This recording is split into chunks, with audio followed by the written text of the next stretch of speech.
Alors que plus de 6,5 millions d'électeurs étaient appelés aux urnes au Bénin lors des élections législatives du 8 janvier 2023, mais seuls 38% des inscrits ont voté. Selon certains Béninois, beaucoup d'électeurs n'ont pas trouvé l'endroit où ils devaient voter. D'autres évoquent la crainte des populations par rapport à la sécurité en raison des violences meurtrières de 2019. Tandis qu'une partie dit avoir douté de la fiabilité et du sort qui sera réservé à leur suffrage.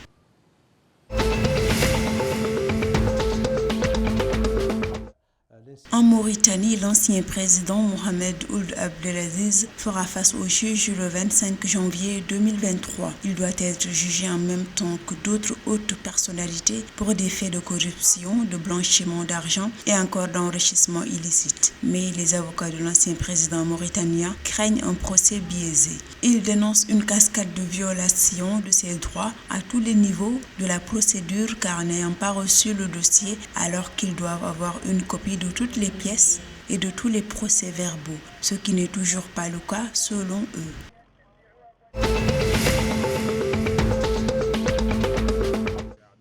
En Côte d'Ivoire, la transformation du cacao a augmenté de 8,5% pour atteindre 172 357 tonnes selon l'association des exportateurs GEPEX. Du démarrage de l'actuelle campagne 2022-2023, soit au 1er octobre à fin décembre, ils ont totalisé 58 554 tonnes en progression nette de 13,1% par rapport à 51 786 tonnes sur la même période de la campagne dernière. La Côte d'Ivoire, premier producteur mondial de fèves de cacao, avec une production de 2,2 millions de tonnes en 2021, transforme moins de 50% de sa production. Toutefois, le pays prévoit de transformer plus de la moitié de sa production annuelle de cacao d'ici octobre 2023, estimée à plus d'1,072 tonnes.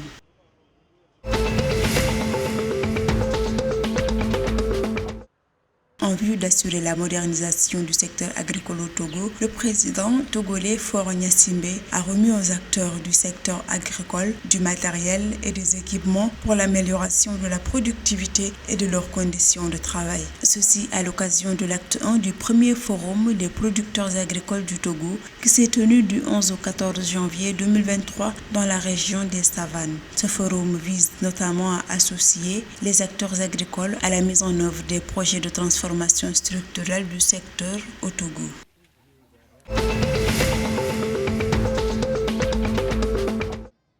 Au Burkina Faso, une cinquantaine de femmes ont été enlevées dans deux raps du 12 au 14 janvier 2023 par des djihadistes présumés à Arbinda dans le nord du pays. Cette zone qui est sous le blocus de djihadistes est régulièrement touchée par des violences. Selon des responsables locaux qui ont confirmé les enlèvements, l'armée et ses supplétifs civils ont effectué des ratissages de la zone sans succès.